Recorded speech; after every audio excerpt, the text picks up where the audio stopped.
सोना BLW sir, ये भी आज खुल रहा है, इस पर क्या सलाह देंगे? कंपनी अच्छी है, प्रमोटर्स अच्छे हैं दीप। पहले मैं अच्छी बातें आपको बता दूं इस कंपनी के बारे में। जो संजय कपूर साहब हैं, जिनकी पहले सोना स्टीयरिंग कंपनी हुआ करती थी, जो उन्होंने जापानीज कंपनीज को बेच दी, जेटीई केटी अभी जो लिस्टेड है, इसके वो प्रमोटर्स हुआ करते थे। तो ऑटो एंसिलरी स्पेस में उनका अनुभव जबरदस्त है, बढ़िया ट्रैक रिकॉर्ड है उनका खुद का एज ए प्रमोटर भी, और इस कंपनी का भी बढ़िया ट्रैक रिकॉर्ड है। और सबसे बढ़िया बात क्या है, कंपनी ऑटो एंसिलरी स्पेस में इलेक्ट्रिक व्हीकल्स पर फोकस कर रही है। तो इलेक्ट्रिक व्हीकल्स के लिए ये अपने ऑटो कंपोनेंट्स बनाने का काम कर रही है। और ये स्पेस ऐसी है दीप, जो आगे फ्यूचर वाली है, और इसकी डिमांड बहुत है। और डिमांड होने की वजह से आपको मार्जिन अच्छे मिलते हैं, कमाई अच्छी होती है। अच्छा खासा एक्सपेंशन किया है कंपनी ने, उसके बावजूद डेट इक्विटी रेशियो बहुत कंफर्टेबल है 0.16 पर। तो कोई ऐसा बड़ा डेट लेकर कंपनी नहीं बैठी है। रिटर्न ऑन इक्विटी 17% के आसपास का इंप्रेसिव है, अच्छा कहा जाएगा।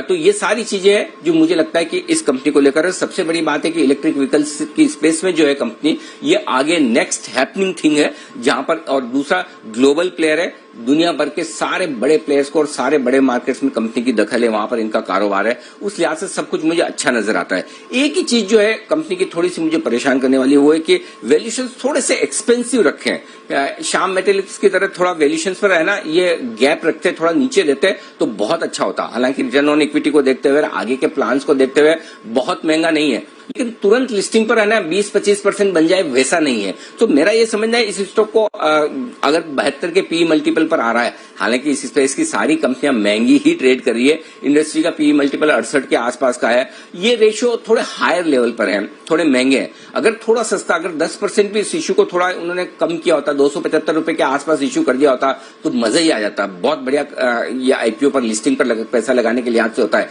लेकिन अब इस आईपीओ में चूंकि मैनेजमेंट अच्छा है, कंपनी का ट्रैक रिकॉर्ड अच्छा है, बिजनेस आगे चलते हुए भी अच्छा रहेगा, इसको लॉन्ग टर्म के लिहाज से लगाइए, शॉर्ट टर्म के लिहाज से नहीं। लिस्टिंग पर हो सकता है नीचे भी मिल जाए, बहुत ज्यादा सब्सक्रिप्शन आने की उम्मीद मुझे कम है। तो अगर आपको लिस्टिंग, आप दो तरीके से लगा लीजिए, आप आईपीओ में लगा लीजिए लॉन्ग टर्म के हिसाब से, और लिस्टिंग अगर नीचे हो तो आप और ऐड कर लीजिए। और अगर लिस्टिंग नीचे ना हो तो जो आईपीओ के आसपास है, अगर आप 1 से 3 साल के व्यू से लगा रहे हैं, तो मुझे नहीं लगता कि कोई खास फर्क पड़ता है। तो लॉन्ग टर्म इन्वेस्टर्स के लिए ठीक है, सिर्फ लिस्टिंग के लिहाज से जो पैसा लगा रहे हैं वो अपना कॉल लें, क्योंकि ये रीजनेबली प्राइस है। बाजार के मूड माहौल के साथ ऊपर लिस्ट भी हो सकता है, लेकिन 25-50%, 20-25-30% का लिस्टिंग गेन मिल जाए, इसकी संभावना चूंकि कम है। मुझे अगर 20-25% का लिस्टिंग गेन दिखता है तो ही लिस्टिंग गेन के लिए कंफर्ट आता है। अब कम सब्सक्रिप्शन हो, और कम सब्सक्रिप्शन वाले स्टॉक आपने देखा लिस्टिंग के 1-2 दिन बाद किस तरह से बढ़ जाते हैं। फॉर एग्जांपल मैक्रोटेक बाद में अचानक से भाग गया, ये कहानी इस स्टॉक के साथ भी हो सकती है। सो मेरा ये समझना है कि आप इसको लिस्टिंग गेन के लिहाज से न देखें, लॉन्ग टर्म के लिहाज से लगाएं, कोई दिक्कत नहीं। थोड़ा नीचे लिस्ट हो भी आए, अगर हो तो और ले लीजिए, और नहीं हो तो आपके अगर अलॉटमेंट आ जाए तो उसको लॉन्ग टर्म के लिए होल्ड कीजिए। तो ये लॉन्ग टर्म की स्टोरी है, जिसमें आप 1 से 3 साल का व्यू लेकर लगा सकते हैं, या लिस्टिंग के बाद भी खरीद लें, जैसा आपका